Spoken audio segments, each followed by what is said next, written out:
more children play at make-believe, the more they can extend their imaginations without the physical props. And because we are compulsively social creatures, because we always want to know who's doing what to whom around us, we naturally think in terms of agents, in terms of creatures that act, mostly humans, but for children it's also, say, dinosaurs or horses or whatever. By focusing on stories, on pretend stories, children learn to run their imaginations offline in a way that I think does transform our possibilities.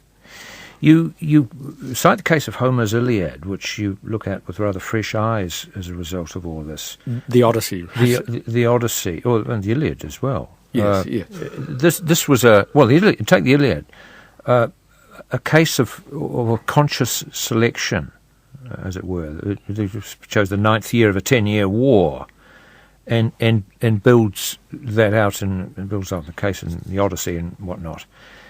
Why was this this struck you as very significant? Why? Most cycles of stories from that era, Homer's was the first to survive, but there are others that followed him, and they all had a kind of linear progression.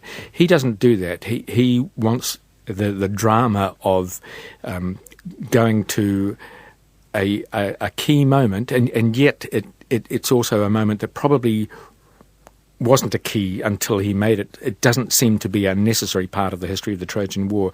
He wants to give the sense of the incredible duration of the war, and he wants us to see Achilles pitted against Hector.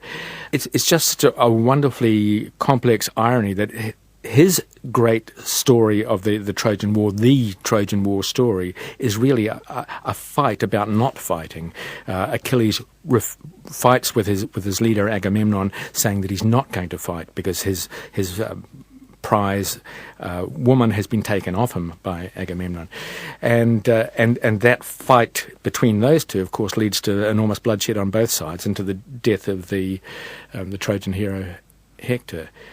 It's just an extraordinarily complex series of moves that Homer seems to make right at the very beginning of recorded story. Well, there are fragmentary stories that go beyond that, like the Epic of Gilgamesh, but I think they're too fragmentary, really, for us to get inside them.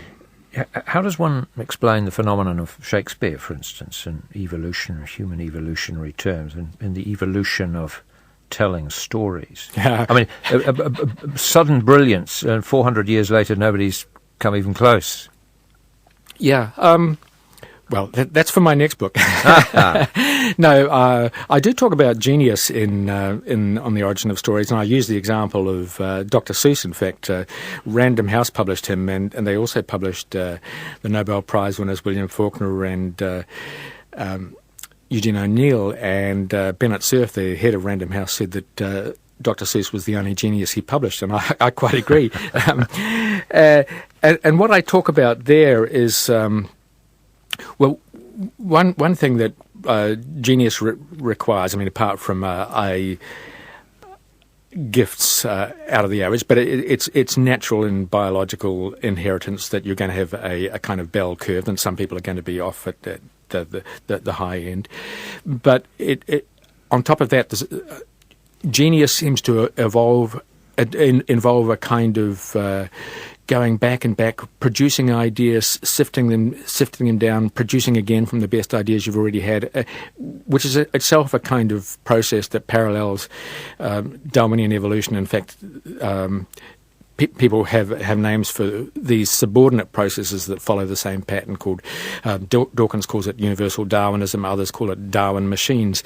And somebody like Dr. Seuss complained that his books look as though they take 10 minutes to write, but he agonises for 6 months. He's got thousands of rejections for every page, Yep. And Shakespeare probably had a greater facility than that, according to Ben Jonson. He didn't blot out enough lines, but on the other hand, he was also subjected to a kind of rigorous training by being an actor in the leading troupes of the day.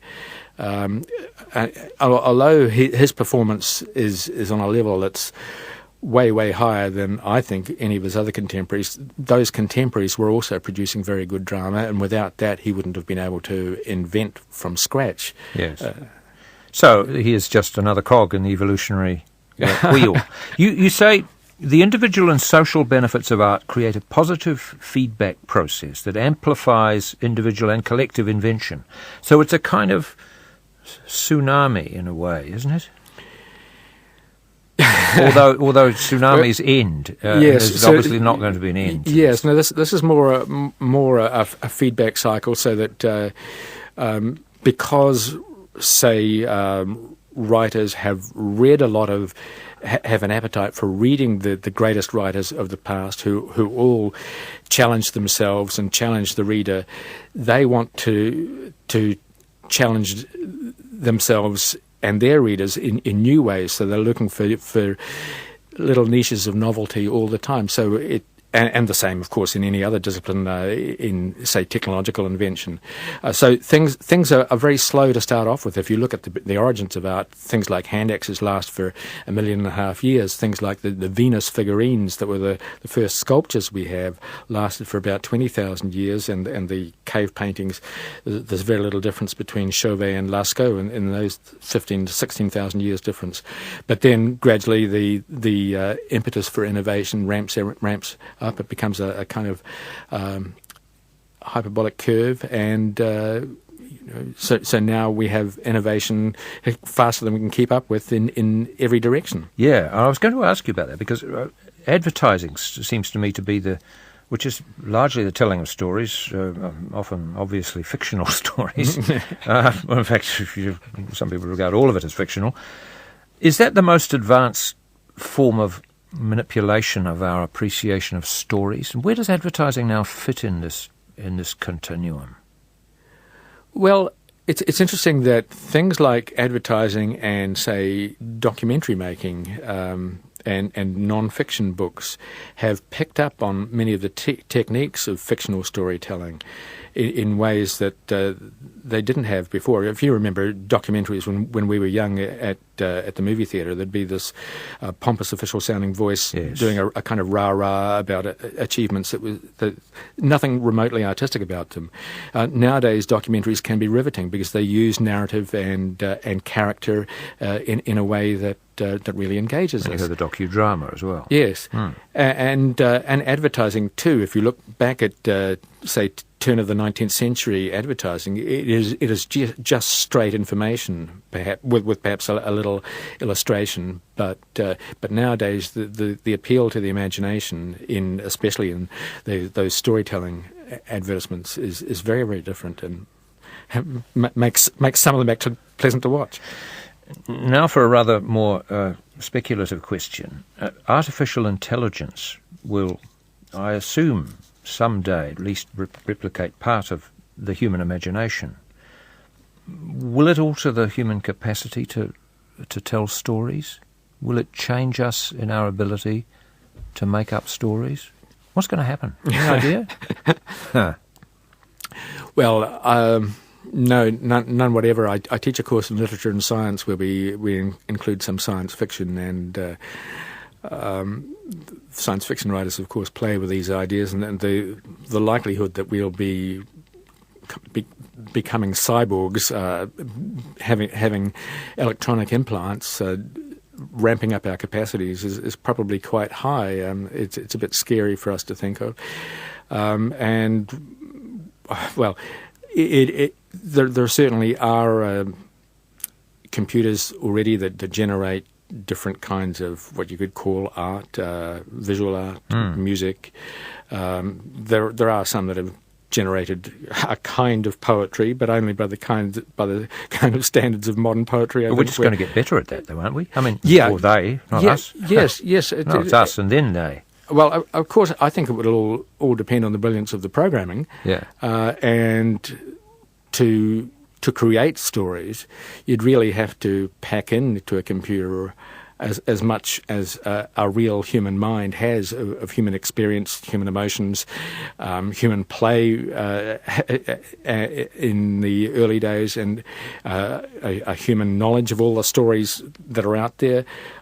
So in a way, if computers ever get to the stage of writing great stories, it'll be because they've been programmed with everything that makes us human.